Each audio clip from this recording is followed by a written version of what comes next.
হয় নহয় কাৰণ স্মাৰ্ট মিটাৰত যদি বিল বেছি হয় ASCBটো ইনকামটো বাঢ়িব লাগিব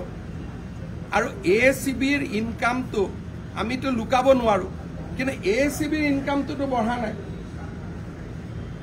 স্মাৰ্ট মিটাৰে যদি বিল বেছি দিয়ে বিলৰ টকাটো ক'ত যাব ৰাজকোষত আহিব লাগিব কালি বিধানসভাত প্ৰশ্ন কৰিলে হল যে ৰাজকোষত টকা বেছি আহিছে নেকি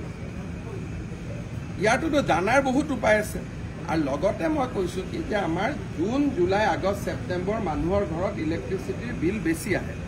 এই ইস্যুটো আকৌ অক্টোবৰৰ পৰা নোহোৱা হৈ যাব আৰু 1 এপ্ৰিলতটো আমি ইলেক্ট্ৰিচিটিৰ দামো 1 টকা কমাই দিম ভাৰতৰ কোনো ৰাজ্যৰ দাম নকমায় অসমে প্ৰথম কমাব